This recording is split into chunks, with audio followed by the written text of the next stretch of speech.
मीरा भाईंदरचा महापौर हा मराठी झालाच पाहिजे. मीरा भाईंदरचा मराठी महापौर. भारतीय जनता पार्टीने EVMला हाताशी धरून प्रशासनाला आपल्या बरोबर घेऊन जो काही दुबार मतदानाचा खेळ खंडोबा करून या मीरा भाईंदरमध्ये एक हाती सत्ता मिळवली, अशा सत्ताधारी पक्षाला महाराष्ट्र नवनिर्माणकडून खूप खूप शुभेच्छा. तुम्ही आज जर बघत असाल की मराठी आणि अमराठी या महाराष्ट्रात मीरा भाईंदर आहे आणि या मीरा भाईंदरमध्ये मराठी महापौर हा बसलाच पाहिजे, ही आमची आग्रही भूमिका आहे.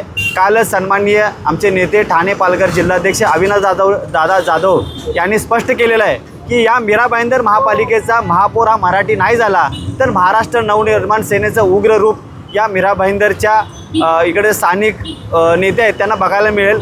कारण जेव्हापासून या लोकांनी आपली सत्ता मिळवायला चालू केली आणि कुठे ना कुठे मराठी माणसाला हे लोक डावलायचा प्रयत्न करत आहेत.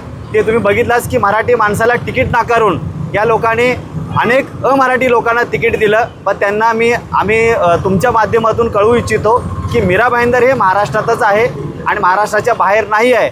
आणि जी नगरसेवक जे निवडून आलेले आहेत त्यांना एकच सांगू इच्छितो की मराठी हा आमचा श्वास आहे, हे तुम्ही विसरू नका.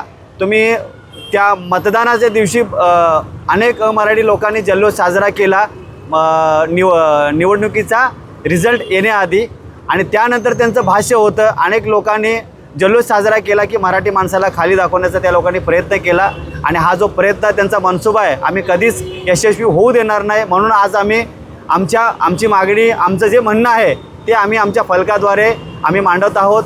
आणि मीरा भाईंदरच्या महापालिकेचा महापौर हा मराठीत बसेल, नाही बसला तर महाराष्ट्र नवनिर्माण सेनेच्या आंदोलनाला यांना सामोरं जावं लागेल. अनेक तरुणांचा मतदान ह्यावेळेस करता आलं नाही आणि त्या आक्रोश काही तरुणांमध्ये देखील आहेत. म्हणून आज आमच्या महाराष्ट्र नवनिर्माण विद्यार्थी सेनेचे अनेक तरुण इकडे या निदर्शनात सहभागी झालेले आहेत की अशा प्रकारचा रिझल्ट येऊ कसा शकतो. आमच्यातली अनेक लोक 5-5 वर्ष 10-10 वर्ष सत्ता नसताना देखील रस्त्यावर उतरून काम केलं. मग एवढा कोणता जनाधारांना मिळाला हाच आमचा प्रश्न आहे. तो प्रश्न आहेच, ते निवडणूक आयोग तर काय कामाचं नाही हे सगळ्यांनाच माहिती आहे. परंतु या माध्यमातून देखील त्या सत्ताधाऱ्यांना किंवा आमच्या राज्याचे मुख्यमंत्री यांना पोचावा की मीरा भाईंदरमध्ये मराठी महापौर हा बसला पाहिजे, ही आमची आग्रही भूमिका आहे.